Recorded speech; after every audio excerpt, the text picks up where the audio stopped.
Hello friends, welcome to my channel.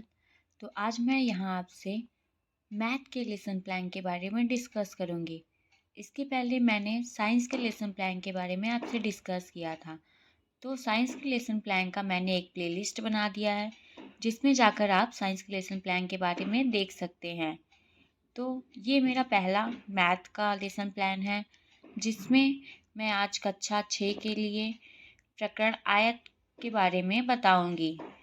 तो आइए हम अपना वीडियो स्टार्ट करते हैं। तो वीडियो स्टार्ट करने से पहले जो इस चैनल पर नए हैं वो इस चैनल को सब्सक्राइब करें, इस वीडियो को लाइक करें और ज़्यादा से ज़्यादा अपने दोस्तों के साथ शेयर करें।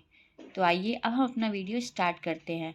तो ये हमारा पहला लेसन प्लान है मैथ का।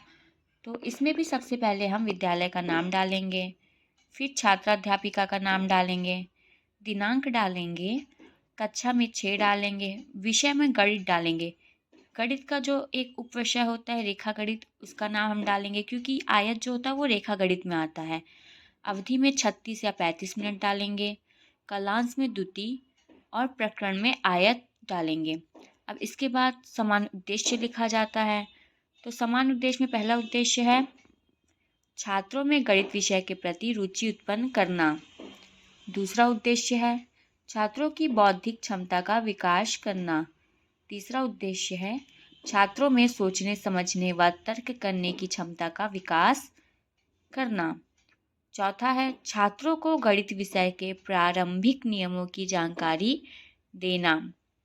और पांचवा है छात्रों को दैनिक जीवन में गणित विषय की उपयोगिता एवं महत्व से परिचित कराना।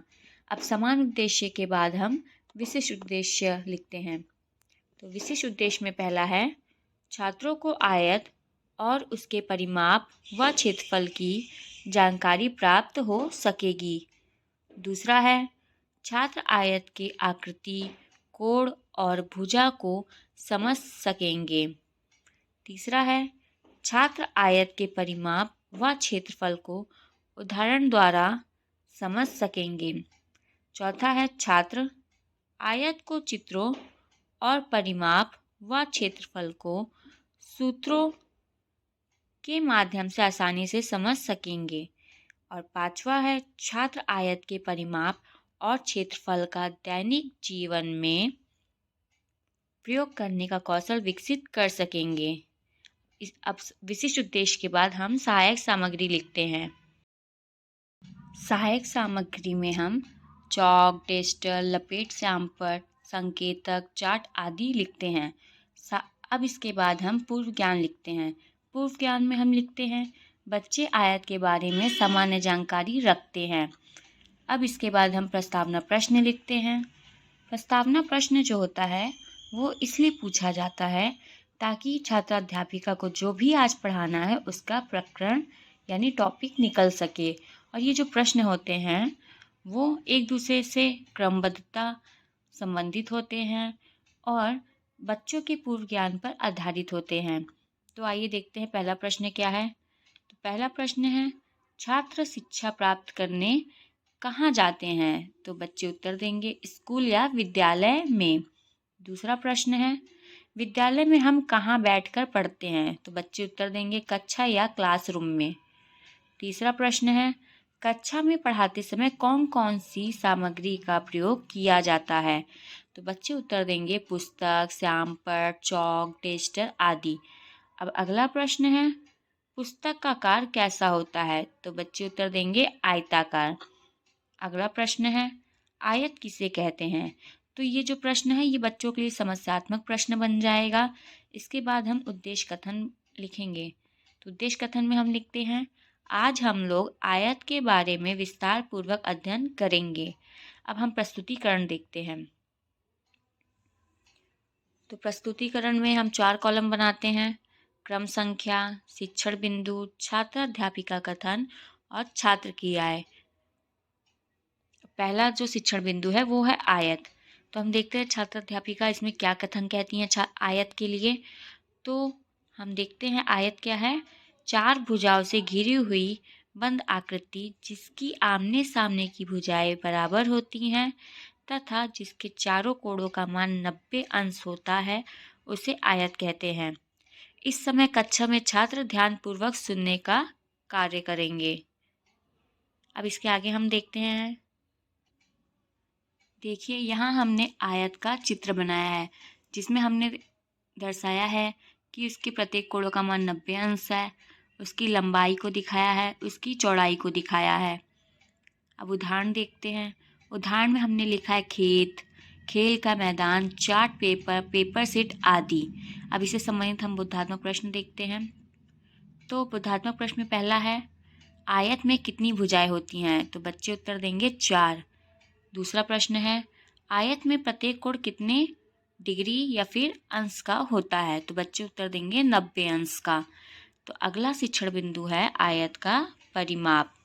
तो हम देखते हैं आयत का परिमाप क्या होता है।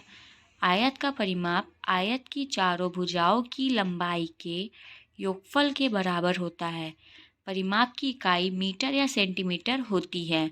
अब इसका सूत्र देखते हैं। परिमाप का सूत्र क्या है? लंबाई प्लस लंबाई प्लस चौड़ाई। इसको हम 2 तरीके से 3 तरीके से लिख सकते हैं। जैसे दूसरा तरीका है 2 गुणे लंबाई प्लस चौड़ाई। उसके बाद हम इसको और तरीके से लिख सकते हैं, जैसे 2 गुणे L प्लस बी।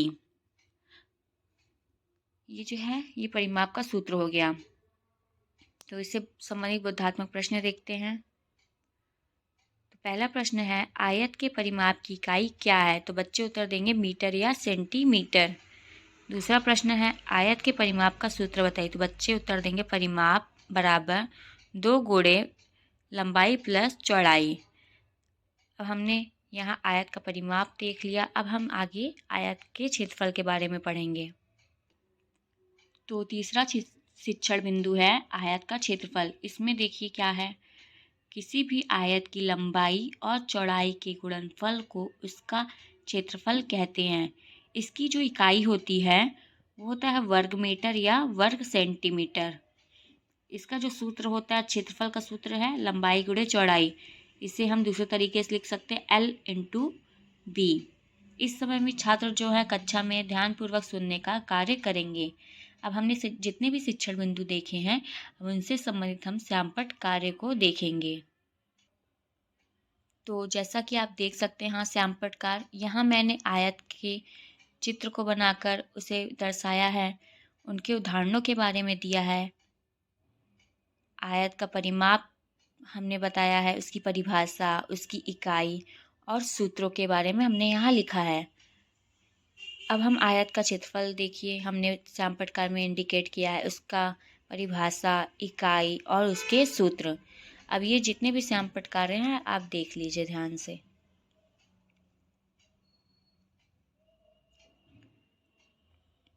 अब हम जितने भी शिक्षण बिंदु पढ़ चुके हैं, अब उससे संबंधित हम मूल्यांकन प्रश्न करेंगे। तो आइए देखते हैं मूल्यांकन प्रश्न क्या क्या है। तो पहला प्रश्न है, आयत किसे कहते हैं? दूसरा प्रश्न है, आयत का उदाहरण बताइए। तीसरा प्रश्न है, आयत के परिमाप का सूत्र बताइए। चौथा प्रश्न है, माना एक आयत की लंबाई 5 और चौड़ाई 7 है, तो आयत का परिमाप बताइए। पांचवा प्रश्न है, आयत के क्षेत्रफल का सूत्र बताइए। छठवां प्रश्न है, माना एक आयत की लंबाई 8 और चौड़ाई 11 है, तो आयत का क्षेत्रफल बताइए। ये हो गए हमारे मूल्यांकन प्रश्न। अब निरीक्षण कार्य लिखते हैं। निरीक्षण कार्य में हम लिखेंगे, बच्चे जब श्यामपट्ट कार्य कर रहे होंगे तब छात्र अध्यापिका उनके कार्यों का निरीक्षण करेगी। अब इसके बाद हम गृह कार्य देंगे। गृह कार्य में हमने लिखा है, माना एक आयत की लंबाई 5 और चौड़ाई 20 है, तो आयत का परिमाप और क्षेत्रफल बताइए। तो यहाँ हम अपना वीडियो एंड करते हैं। तो आपको वीडियो कैसा लगा ये आप कमेंट कर ज़रूर बताइएगा, और इस वीडियो को लाइक करिए और अपने दोस्तों के साथ शेयर करिए। इस चैनल को सब्सक्राइब करिए। Thank you.